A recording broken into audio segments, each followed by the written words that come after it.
Hi, and welcome to Positive Parenting. My name is Irene Atia. Today, I'm going to talk to you about how we can help our children to be more open and honest and engaging in their conversations with us. We're going to talk about some of the things that I often hear about from parents.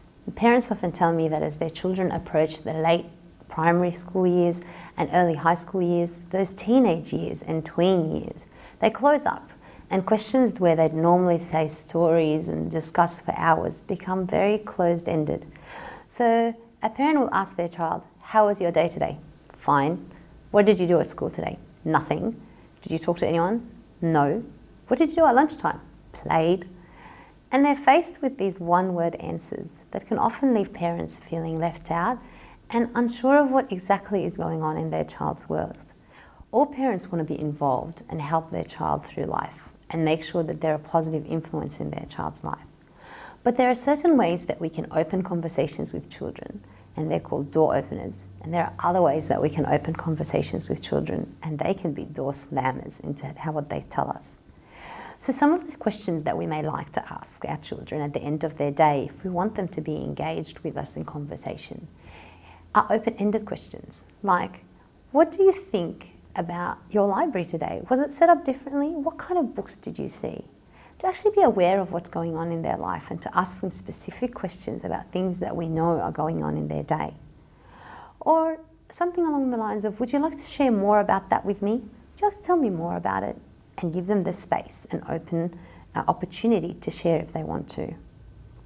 And if they ask a question, to say something like, "Well, that's a great question. I'd really like us to spend some time exploring it and thinking about it and discussing it. I really want to hear your point of view on this subject. This is what I think. What do you think?" Or asking other things like, "Do you know what that means when someone says that? What do you think it means?" Constantly asking for their thoughts and their opinions and their ideas without bombarding them with 20 questions is a way of helping children feel valued and important. And it's a way of also teaching children how to express themselves in a healthy way. If they tell us about something that's bothering them, or they hint at something that's making them happy, we can respond by simply saying that sounds like it's important to you, and giving them again the space and the opportunity to expand and say more if they wish. Or even asking them, "Do you actually want to talk about this?" And if they say no, respecting that for the time being and maybe coming back at a later time and asking them again. Or saying something along the lines of, "I'm quite worried about this situation that you told me about. I'd really like to know more about it and I'd like to help you through it. Is there more that you'd like to tell me?" Being open and available to our children is very important. Some questions or some statements that are absolute door slammers in the face of children are statements like, "You're too young to understand this," or "You just need to accept this for the way it is." Or even threats. "If you say this again, then I'm going to do, and I will, and I will, and I will." Or, "That's none of your business. That's not something that you need to concern yourself about." These are door slammers. Even worse, sometimes we tell our children things like, "Well, I don't care what your friends are doing. I want you to behave differently."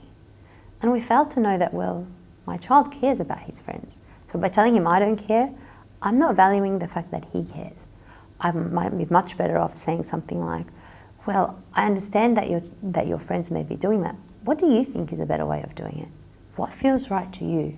Taking the focus off other people and keeping it on my child. Or telling them things like, "That's just for boys," or "That's just for girls." Or saying, "Why are you asking me that?" when they come to ask a question. One of the other things that I often tell parents that works an absolute treat when trying to get your child to speak out or to talk to you or to go through a subject that may be difficult is something called self-disclosure. A lot of the times, children feel fearful of talking about their own experiences or anxious about sharing what's happening with them because a lot of the time they're worried about your response. They know, for example, that when they came home the other day and they mentioned that someone at school likes someone else, you were quick to get on that phone and tell that parent to take care and to watch their child. So they become very cautious about what they say. They test us and they try to work out what is safe for me to tell my parents and what is not. What's going to provoke a reaction and what's not going to provoke a reaction. So it's really important that as a parent that you remain calm and that you're accepting of whatever your child tells you. But another trick is something called self-disclosure, like I was saying. Self-disclosure is where, rather than bombarding my child with questions and asking them about them, beginning the conversation about me. So if I want to teach my child to share with me about what's going on in his day, I'll start by telling him what's happening in my day. I'll start the conversation in the car with, I had an amazing day and I'd love to share it with you. I did this and I did that and I spoke to this person and I struggled with this part of my day. And if that becomes part of your routine on a daily basis when you first meet, that you share with them what's going on in your day, they will learn from what you do, and they will learn that that's the way that they share about their world, and that it's a normal and part of life for them to come home and to tell you about their day.